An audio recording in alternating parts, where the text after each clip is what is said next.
Hello everyone, welcome to Everyday Prelims series of Shantha Lakshmi IAS Academy. So today in this video, let us discuss the topics of 13th as well as the 14th of September 2025. First, we are going to discuss about the Gyan Bharatam mission. Second, about the Eustoma exotic flower plant. And third, about the Rajbhasha Kirti Puraskar. Fourth, about the International Electrotechnical Commission. And finally, Guinea African country mapping. So coming to our first topic, that is the Gyan Bharatam mission. So why we are discussing this? The Ministry of Culture has launched this new initiative, Gyan Bharatam mission, in order to preserve, digitize and disseminate our Indian manuscript heritage. And to mark the launch of this Gyan Bharatam mission, the Ministry of Culture has also organized a 3-day international conference, that is the first ever Gyan Bharatam International Conference, based on the theme Reclaiming India's Knowledge Legacy Through Manuscript Heritage. This conference was held at the Vigyan Bhavan, New Delhi. And the start of this conference, that is the 11th of September, also coincided with the 132nd anniversary of the Swami Vivekananda's historic speech at the World Parliament of Religions, Chicago, where our Indian knowledge, our Indian principles and the value of the mutual respect and the tolerance, the Indian values of the mutual respect and the tolerance has spread to the world on that day on 1893, on September 11th, 1893. So let's deal what is this Gyan Bharatam mission. So it is a central sector scheme. That means fully it is implemented by involving the only center with a budget of 482.85 crore, and it involves the period of from 2024 to 31 is the duration of this Gyan Bharatam mission. So what is the objective of this Gyan Bharatam mission? That is to preserve, digitize and disseminate, that is to share India's vast manuscript heritage. It will preserve and protect the India's manuscript, also digitize those documents, and it will also share those Indian manuscript heritage to the other people in the world, other people in the nation, and also to the world. And also it will integrate the tradition with technology for future generations. How? It will integrate our ancient manuscripts, that is the tradition, and now those ancient manuscripts will be digitalized with using the technology, and that's how we will be able to give our knowledge to the future generations. This is the objective of this Gyan Bharatam mission, to preserve and digitalize and share our Indian manuscripts heritage to the future generations as well as to the globe. So how it is implemented? It is implemented in the 3 phases. The first phase includes establishment of the institutional frameworks. In the first phase, it will establish the institutions which are concerned with these manuscripts. And the next, after establishing the institutions and the organizations, the next they will go for the initiation of the pilot digitalization projects. They take one pilot project and select some documents and they will digitalize those manuscripts. And after that, they roll out the training programs to build the core capacity. So in the first phase, we are going to establish the institutions, right? So to run those institutions, we need to have the personnel and the human resource. And those personnel must be skilled and equipped in maintaining those manuscripts. So that's why this Gyan Bharatam mission will also provide training to the personnel involved. And then comes to the second phase. After establishing the institutional frameworks, digitalization of the projects, and along with giving the capacity building programs, we will move on to the operationalization of the National Digital Repository. So here we will digitalize those projects, and after in the second phase, we will establish a register, that is the National Digital Repository, where all the manuscripts from India will store at one place. And also we will deploy some advanced technology platforms to expand the access to this National Digital Repository, where the common people can also have the access. They can also know about our Indian manuscript knowledge. And the next comes to this third phase, that is of the scaling up outreach initiatives, including exhibitions, cultural programs, and integrating the repository with the national as well as the international archives. So yes, in the first phase, we establish some institutions, given training and digitalize some projects. And in the second phase, we have some national digital repository.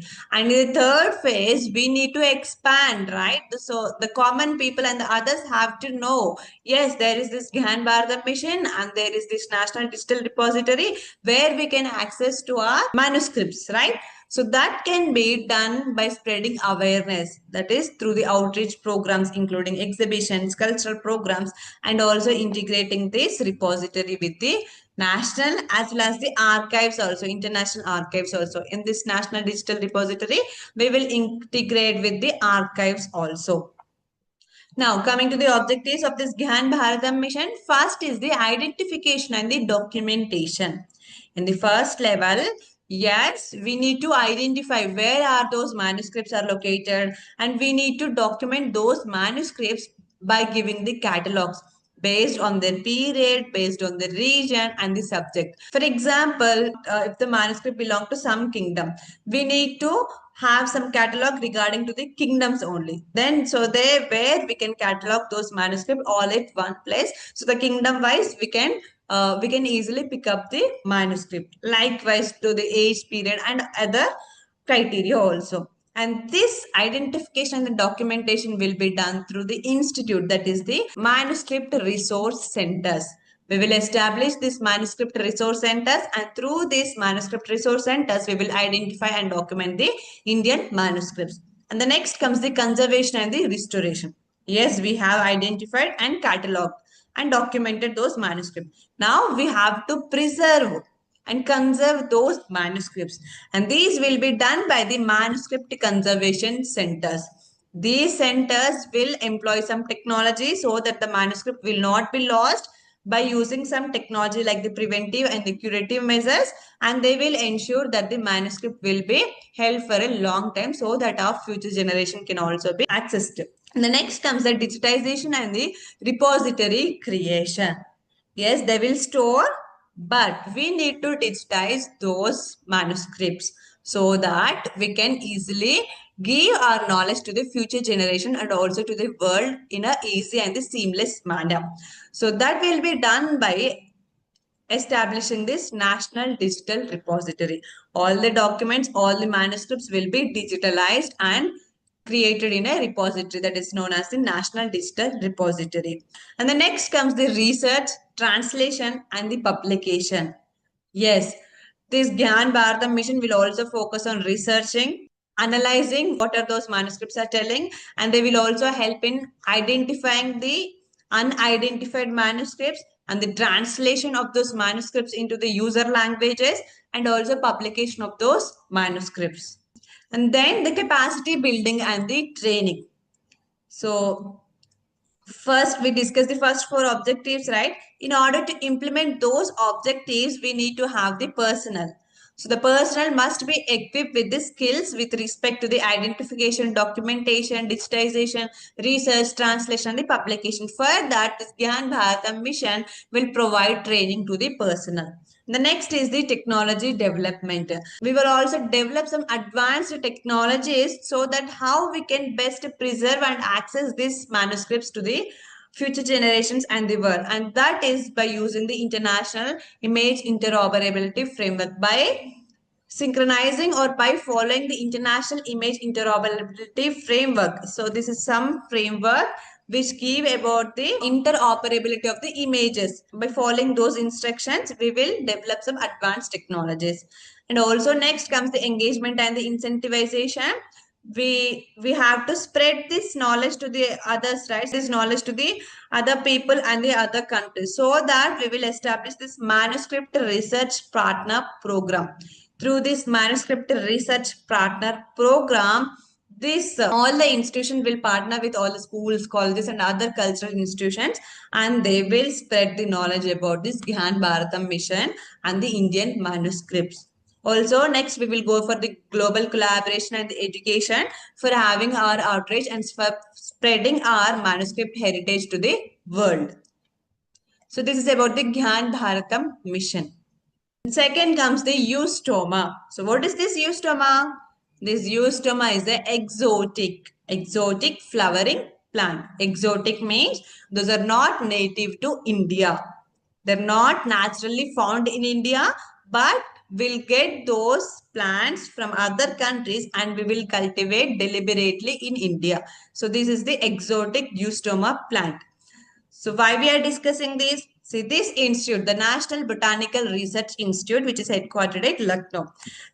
And this is the research arm of the CSIR, that is the Council of Scientific and the Industrial Research. This institute initially grown this plant in its campus, Lucknow. And there it witnessed some huge success. The flowers, it cultivated the many plants and those flowers also survived in the Indian soil. So based on that success, now this NBRI has achieved a breakthrough by cultivating this exotic flower eustoma in the Odisha also. Now, this NBRI told the technique of cultivating this eustoma to the Odisha people so that the Odisha people can earn livelihood through this cultivation of this eustoma plant and the flowers. So this eustoma is also known as the Lysianthus or the prairie gentian. As I said earlier, these are not native to India, but are native to the warm regions of the United States, Mexico, Caribbean, and the South America.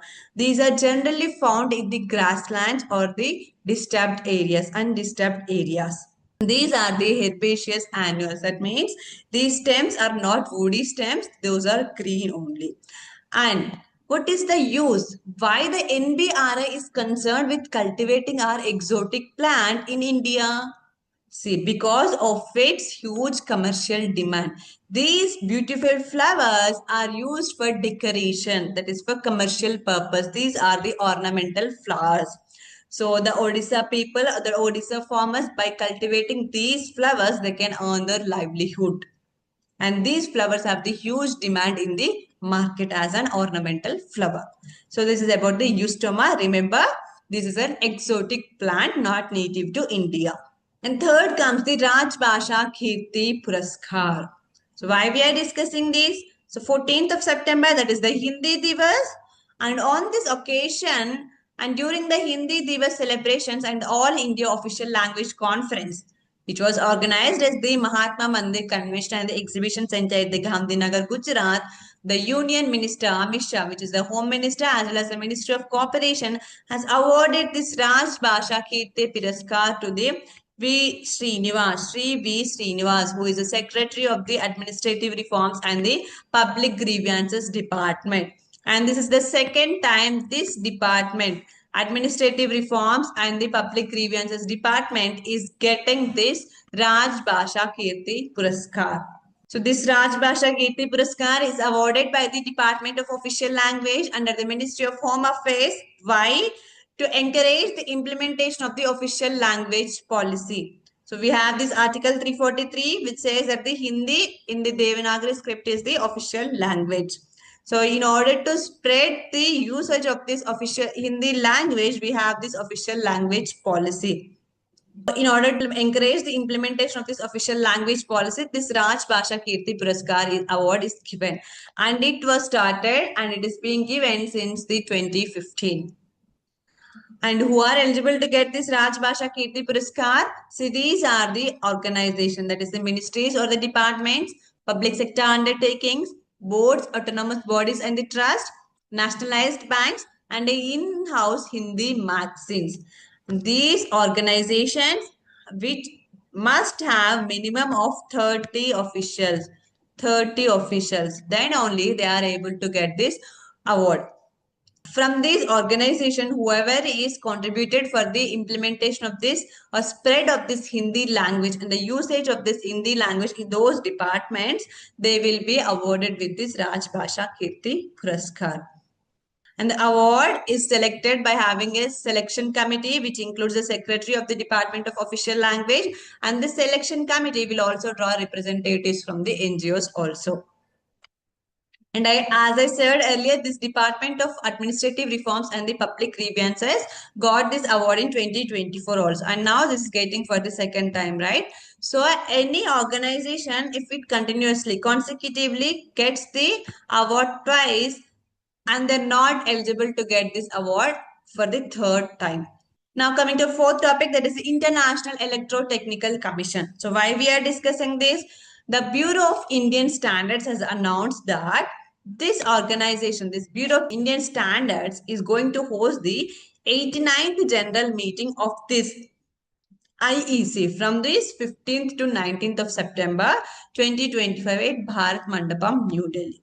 And this is not the first time the Bureau of Indian Standards is hosting this 89th general meeting of this International Electrotechnical Commission, but this is the fourth time. Previously, 3 times it hosted, that is during in 1960 it hosted, in 1997 and in 2013 also. And in 2025 it is hosting this conference or this general meeting for the fourth time. So what is this International Electrotechnical Commission? So it was established in the year 1906 with its headquarters at the Geneva, Switzerland. And it is an international or the global not-for-profit organization, non-governmental organization, which set the standards, international standards for all the electrical and the electronic technologies and the appliances. So this organization consists of 89 member countries, and these come and discuss, and they will set some standards regarding this, especially electrical and the electronic technologies, whichever are coming new, or the electronic and the electrical appliances also, so that to ensure the safety of the technologies and the appliances. And under this membership, it includes the full members as well as the associate members. It currently has the 62 full members and the 27 associate members. Full members have the voting right and the decision making power. Associate members do not have the voting right and the decision making power. Only the member countries can only become the members of this International Electrotechnical Commission. Only the countries only. Not any companies and not any individual cannot become the member of this International Electrotechnical Commission. Now coming to a final topic, that is the Guinea. So here you can see the Guinea here on the west coast of Africa. Its capital is Conakry. It is also the Francophone country, which means French is its official language because it was once a part of the French colony. And see, this Guinea has more than 20 rivers. In this Guinea only, more than 20 rivers of the West Africa originate in Guinea only. And some of the major rivers are the Niger River, Senegal River, Gambia River, and the St. Paul. And its highest mountain range is the Mount Nimba, which is a UNESCO heritage site. And one more important thing about this Guinea is that this Guinea country of West Africa possesses the large portions of the bauxite reserves. Remember, the UPSC's favorite topic is the mining or the minerals or the important minerals of the African nations. So the Guinea possesses the large portions of the bauxite reserves of the world. Here you can see the border countries of this Guinea. Sierra Leone in its southeast, Liberia on its southeast, Ivory Coast or the Cote d'Ivoire on its south, Mali on its northeast, Senegal on its west, and the Guinea-Bissau on its west, and Atlantic Ocean. So that's all for today. Thank you.